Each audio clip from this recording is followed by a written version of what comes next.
Hi guys, welcome back to my channel. My name is Yitika and I'm currently a class 11th Commerce with Maths student, and in my class 10th I scored a 95.4% in my board exams. Okay guys, तो अब हम finally उस time पे आ चुके हैं जब तुम्हारे boards literally सिर्फ कुछ ही दिनों में है, एंड आई एम श्योर तुम में से बहुतों को ऑलरेडी अपने एडमिट कार्ड भी मिल गया होगा and all of those things are probably done. And I know तुम्हारा फर्स्ट बोर्ड एग्जाम मैथ्स का है, तो मैं तुम लोगों के लिए आज ले आई हूँ एक प्रॉपर मैथ्स के लिए स्ट्रैटेजी जो तुम अगले 3-4 दिन फॉलो कर सकते हो and you can basically get a good score in maths. मैं तुम्हें दोनों स्टैंडर्ड और बेसिक दोनों के लिए बताऊंगी, but let me just inform you कि मेरे पास बेसिक मैथ्स थी because I took applied maths in 11th and 12th.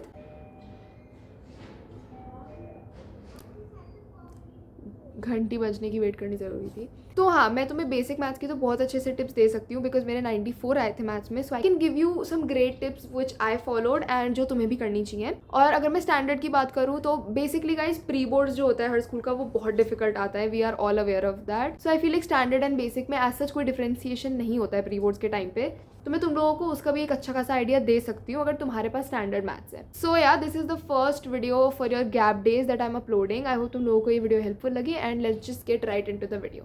Okay guys, तो सबसे पहले हम बेसिक मैथ्स की ही बात करते हैं क्योंकि मेरे पास बेसिक मैथ्स थी. तो देखो, सबसे पहले मैं तुम्हें एक चीज़ क्लियर कर दूं, बेसिक मैथ्स और स्टैंडर्ड मैथ्स में ऑनेस्टली इतना कोई डिफरेंस नहीं होता है. अगर मैं अपने पेपर की बात करूं और मैं अगर स्टैंडर्ड वाले की बात करूं, इवन बोर्ड एग्जाम्स में both of the exams were equally difficult I would say. Basic maths में बस ये ज़्यादा माना जाता है कि तुम्हारे पास कैलकुलेशन बेस्ड क्वेश्चन ज़्यादा होते हैं, the sense that you have to put the formula and you'll get an answer if you do the calculation correctly. Standard maths में कैलकुलेशन बेस्ड क्वेश्चन थोड़े से कम होते हैं बट उसमें एप्लीकेशन बेस्ड क्वेश्चन ज़्यादा होते हैं. तुम्हें उसमें दिमाग थोड़ा ज़्यादा लगाना पड़ता है कि इसमें क्या होगा और कैसे होगा. वेराज बेसिक में it is kind of like obvious कि क्या होगा, बट तुम्हारी कैलकुलेशन बहुत अच्छी होनी चाहिए अगर तुम्हें अच्छा स्कोर करना है. तो ये मैंने तुम्हें क्लियर कर दिया है कि इतना कोई डिफरेंस नहीं होता है, दोनों ही इक्वली डिफिकल्ट होते हैं. कोई ऐसा इंसान जिसकी कैलकुलेशन इतनी अच्छी नहीं है उसके लिए बेसिक मैथ्स का पेपर स्टैंडर्ड से ज़्यादा मुश्किल भी हो सकता है. तो अगर तुम्हारे पास बेसिक मैथ्स है तो पहले तो मैं ये चीज़ तुम्हें क्लियर करना चाहती थी कि एज सच तुम्हारा पेपर कोई बहुत आसान नहीं आने वाला है.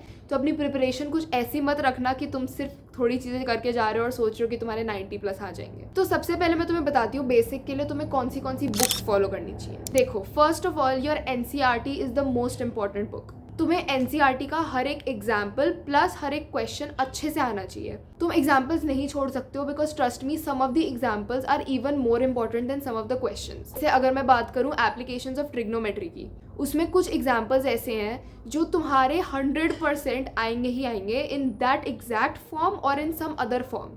They might change the values a little bit but the question will be the exact same. जैसे ये वाला क्वेश्चन है, I remember this question so well. ये मेरे प्री बोर्ड में भी आया था और ये मेरे बोर्ड में भी आया था, बस उसमें वैल्यूज अलग थी और ये एक एग्जाम्पल है बुक का. उसके अलावा जो तुम्हारा सर्कल्स वाला चैप्टर है उसके एग्जाम्पल्स भी बहुत ज़्यादा ज़रूरी है. मेरे खुद के बोर्ड में भी सर्कल्स का एक एग्जैक्ट एग्जाम्पल उठ के आया था. And even surface area and volume वाला जो चैप्टर है, These 3 chapters I have seen कि एग्जाम्पल से डायरेक्टली उठ के क्वेश्चंस आए हैं. मैं तुम्हें ये नहीं बोल रही कि सिर्फ इनके एग्जाम्पल्स करो और बाकी चैप्टर्स के मत करो. ऑब्वियसली हर चैप्टर के एग्जाम्पल्स बहुत ज़्यादा ज़रूरी हैं, तो उन्हें अच्छे से कर लेना. दूसरी चीज़ जो आई थिंक बहुत ज़्यादा इंपॉर्टेंट है तुम्हारे लिए इस समय करने के लिए, वो है एक पूरी प्रॉपर फॉर्मूला शीट प्रिपेयर कर लो. Do this on the last day, मतलब the day before your maths का exam. I would hope that until the last day you must have completed all of your syllabus. So on the last day, take a page and write down the formulas of every single chapter wise. इस वे में क्या होगा ना, instead of doing everything separately जो तुम कर रहे होगे sample papers and question papers में, तुम एक जगह वो सारे formulas लिख रहे हो. You're writing down all of those formulas at one place and I am telling you guys this is a very helpful tip because इससे तुम्हें पता चलता है कि कौन सी चीज़ें तुमने एक्चुअली करी हैं ढंग से और जो तुम्हें याद हुई हैं वर्सेस कौन सी चीज़ें तुम्हें याद नहीं हुई. तो एक फॉर्मूला शीट ज़रूर प्रिपेयर कर लेना and this is kind of for both basic and standard. It doesn't just apply to basic maths. Third, basic maths में एक चीज़ जो बहुत ज़्यादा ज़रूरी है other than NCERT is your previous year question papers. If you are not new to my channel and you have seen some of my previous videos, मैंने तुम्हें ऑलमोस्ट हर वीडियो में बोला है कि प्रीवियस ईयर क्वेश्चन बहुत ज़रूरी है maths and science में. एंड मैं अभी भी तुम्हें यही बोलूँगी, प्रीवियस ईयर के question are very important. Maths में डायरेक्टली एग्जैक्ट सेम क्वेश्चंस आते हैं प्रीवियस ईयर से, so do not miss the chance to get those questions right. कुछ क्वेश्चंस होते हैं जो मुश्किल होते हैं, जो थोड़े हाई ऑर्डर होते हैं, but they have come in previous papers, तो they do give it to you in exams. पिछले 5 साल तक के पेपर्स ज़रूर कर लेना. CBSE has all the papers on their official website, तो उसमें जाना और डायरेक्टली पिछले 5 साल के पेपर्स कोई भी सेट उठा के कर लेना. ऑलमोस्ट हर सेट सेम ही होता है. ये 5 पेपर जरूर कर लेना for basic maths. One more thing I want to say for basic maths, please do not go into your paper expecting that it will be very very simple. I feel like something that is very important during an examination is your mind set. And जब तुम्हारा mind set इस तरीके से बन जाता है ना कि पेपर तो बहुत ही आसान आएगा, first of all you don't prepare well enough for it, and second of all when the paper does not come the way you expect it to come, your whole morale goes down. I am just telling you guys this because this has happened with me. I didn't expect कि मेरा paper बहुत simple आएगा, but I did have this notion कि basic maths is a bit simpler than standard maths. It's not like मैंने preparation standard maths जैसी नहीं करी. मैंने पता नहीं कितने सैम्पल पेपर्स, कितने क्वेश्चन पेपर्स करे. मैंने NCERT 4 बार कर ली होगी before my board exam. I did the preparation very well, but I still expected that my paper would be pretty simple, but it was really not, because everything that I expected to come in my exam did not come in my exam. I did not even get a BPT का proof question. I did not get prove root 3, root 2 irrational. Like these questions are something which you know everyone says कि these are very important, ये तो आएंगे ही आएंगे, because इस chapter में से और क्या ही देंगे वो. But trust me, बहुत कुछ होता है देने को, and कोई एक specific pattern नहीं होता है CBSE का कि हमें ऐसे ही पेपर बनाना है हर साल. They can switch it up every single year if they want to, and I guess हमारे साल they were like it's time, so that was that. तो मैं बस ये बोलना चाहूँगी, अपनी प्रिपरेशन 101% रखो एंड अपनी एक्सपेक्टेशंस एकदम जीरो रखो. जितना तुम कम एक्सपेक्ट करके जाओगे उतना ही तुम सेटिस्फाइड होगे अपनी परफॉर्मेंस से. I think that are the basic tips that I want to give for basic maths. Let's move on to standard maths. तो देखो, स्टैंडर्ड मैथ्स के लिए भी सबसे पहली चीज़ जो बहुत ज़्यादा इंपॉर्टेंट है, दैट इज़ योर NCERT. ऐसा नहीं है कि स्टैंडर्ड मैथ्स में भी डायरेक्ट क्वेश्चंस नहीं आते हैं. स्टैंडर्ड मैथ्स में भी मैंने देखा है डायरेक्ट एग्जाम्पल्स के, इवन क्वेश्चंस जो तुम्हें लगता है एक्सरसाइज में ज़्यादा इंपॉर्टेंट है, वो भी डायरेक्ट उठ के आते ही आते. स्टैंडर्ड मैथ्स का पेपर जो होता है ना, it is not made so difficult कि तुम कर ना पाओ. After all it's just class 10th and तुम कर लोगे पेपर. तो CBSE ने जो ये डिवीजन कर दिया है बेसिक और स्टैंडर्ड मैथ्स का, उसका ये बिल्कुल भी मतलब नहीं है कि बेसिक आसान है और स्टैंडर्ड बहुत मुश्किल है, और स्टैंडर्ड वालों को ऐसा सोचना चाहिए कि उनके पास बहुत मुश्किल मैथ्स है. सबसे पहले तुम्हें भी यही करना है, अपनी NCERT को बहुत थॉरली कर लेना है. जितना भी तुम्हारे पास टाइम बचा है ना अब तक, उसमें सिर्फ और सिर्फ अपनी NCERT को बहुत अच्छे से कर लो, अगर तुमने पेपर्स ऑलरेडी कर रखे हैं तो. दूसरी चीज़ जो मैं स्टैंडर्ड मैथ्स के लिए भी बोलना चाहूँगी, same as the formula sheet, prepare a proper formula sheet on the last day. And other than that, one more thing जो I think is very important, जो तुम्हारे प्रूविंग वाले क्वेश्चंस है ना, जैसे तुम्हारे सर्कल्स में एंड ट्राइंगल्स में there are some questions of proving. It is highly likely कि एटलीस्ट तुम्हारे पेपर में कोई एक प्रूविंग का क्वेश्चन तो पक्का ही आएगा. Obviously it's not 100% sure. Standard में इट इज मोर लाइकली कि it will come. So make sure तुम्हारी सारी प्रूविंग्स ना बिल्कुल ऑन पॉइंट है, बिकॉज देखो, प्रूविंग में there is a proper way to present your question. You have to make the figure, you have to write given, you have to write to prove, and then you have to write the solution. ये सारी tips मैं तुम्हें एक और video में अच्छे से दूंगी, जो मैं बहुत जल्दी तुम्हारी एक पेपर प्रेजेंटेशन और बिफोर बोर्ड्स की तुम्हें क्या क्या टिप्स चाहिए प्रॉपर, वो मैं बहुत जल्दी वीडियो निकालने वाली हूँ आफ्टर दिस वीडियो. बेसिकली तुम्हें ये बताना चाहती हूँ कि प्रूविंग वाले क्वेश्चंस पे थोड़ा अच्छे से ध्यान देना. अगली चीज़ for standard maths which is very important, तुम्हारे लिए सिर्फ प्रीवियस ईयर के questions are not enough. Of course तुम्हारे प्रीवियस ईयर से बहुत सारे क्वेश्चंस आएंगे, ऐसा नहीं है कि नहीं आएंगे. You will see some direct questions, but I really want to recommend कि तुम सिर्फ उस पर डिपेंडेंट मत रहो. तो अपने प्रीवियस ईयर के क्वेश्चंस और अपनी NCERT के अलावा आई वुड रियली रिकमेंड कि तुम सैम्पल पेपर्स पे बहुत ध्यान दो. सैम्पल पेपर्स अगर तुम टाइम वाइज करोगे ना, तुम्हारी एक तो प्रैक्टिस बनी रहेगी, स्पीड बनी रहेगी, और क्वेश्चंस का तुम्हें जितना ज़्यादा आइडिया होगा उतना तुम्हारे लिए बेटर है. तो ये चीज़ मैं तुम्हें अलग से बोलना चाहूँगी कि just other than previous year questions and other then your NCERT, make sure you do your sample paper. Also अगर मैं कोई एक्स्ट्रा बुक की बात करूँ, जैसे RD Sharma, Oswaal, all of these books I know they are really nice.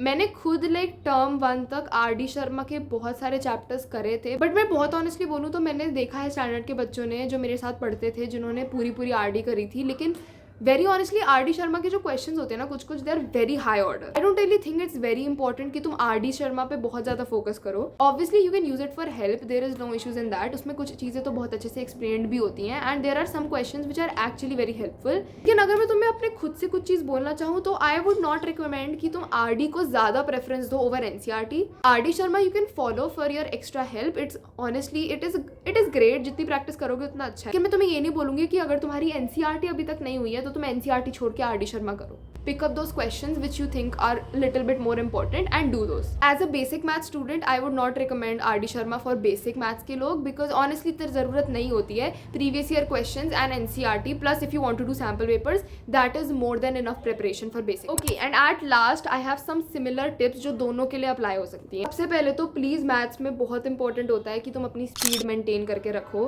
Maths में speed से ज़्यादा इंपॉर्टेंट कुछ नहीं होता है because without maintaining your speed तुम्हारे करे हुए क्वेश्चन जो तुम्हें आते होंगे ना तुम वो भी गलत करके आ जाओगे. मैथ्स में बहुत ज़्यादा पैनिक हो जाता है कि पेपर नहीं हो पा रहा है पूरा टाइम पे, प्रेजेंटेशन ढंग से नहीं हो पा रही है. मेरे साथ भी यही हुआ था मैथ्स में. But the only way to improve your speed is to do question and do sample papers time wise regularly. बस जितने भी दिन बचे हैं ना I would say rose 2-2 sample papers लगाओ और उन्हें टाइम वाइज करो. क्योंकि मैं सच बता रही हूँ गाइस, टाइम वाइज पेपर करने से तुम्हें इतनी हेल्प मिलेगी. पेपर में तुम्हें दिक्कत तब आती है जब तुम बहुत ज़्यादा टाइम लेते हो कैलकुलेशन करने के लिए या तुम बहुत ज़्यादा सोच रहे हो किसी 1-2 क्वेश्चन पे. ये चीज़ तो मत करना. अगर तुम्हें कोई क्वेश्चन नहीं आता है लीव इट उस समय and move forward. Do not ruin your whole paper because of a 1 marker 2 marker even 1 5 marker. Because अगर तुम उस एक 5 मार्कर पे लग जाओगे ना बहुत देर तक बाकी सब छूट जाएगा एंड तुम बस उससे और बुरा ही फील करोगे. प्लस तुम्हारा पेपर टाइम पे पूरा भी नहीं हो पाएगा. तो ये चीज़ बिल्कुल भी मत करना. जो चीज़ नहीं आ रही है उसे छोड़ो, उसे आगे बढ़ो. एंड एक और चीज़, मुझे पता है मैथ्स में बहुत लोगों को डाउट होता है कि स्टार्टिंग से शुरू करें, एंड से शुरू करें, किस सेक्शन से शुरू करें. टू बी वेरी ऑनेस्ट मैंने अपनी पूरी जिंदगी पेपर को स्टार्टिंग से एंड तक ही करा है और I have always just been way too scare to try to do it from end to start. I feel like it doesn't really matter that much. But ऐसा होता है कि एंड तक आते आते तुम्हारा दिमाग थोड़ा स्लो हो जाता है तो तुम लास्ट क्वेश्चन पे इतना दिमाग नहीं लगा पाते हो. अगर मैं बहुत ऑनेस्टली बोलूँ तो मेरे लिए हमेशा से लॉन्ग आंसर से ज़्यादा डिफिकल्ट MCQs रहे हैं बिकॉज मुझे ऐसा लगता है MCQs बहुत ऑन पॉइंट आते हैं, बिल्कुल कॉन्सेप्ट के अंदर से आते हैं और उसमें तुम्हें बहुत दिमाग लगाना पड़ता है. मुझे ऐसा लगता है कि मैं अगर MCQs एंड में करा करती या अगर कभी भी करूँगी तो मैं उसमें दिमाग ही नहीं लगा पाऊंगी. मैं सारे तुक्के लगाती रहूँगी पूरे टाइम जो मेरे लिए अच्छा नहीं होगा. इसलिए मैंने कभी पेपर एंड से शुरू नहीं किया. मैंने हमेशा से स्टार्ट टू एंड करा है एंड मेरे पेपर हमेशा टाइम पे पूरे यूजुअली तो हो जाते हैं. प्री बोर्ड में मुझे थोड़ी दिक्कत आई थी उसकी definitely, but I definitely improved on that for my board exam. जो तुम्हें ज़्यादा मुश्किल लगता है ना उसको तुम पहले करो rather than doing it at the end.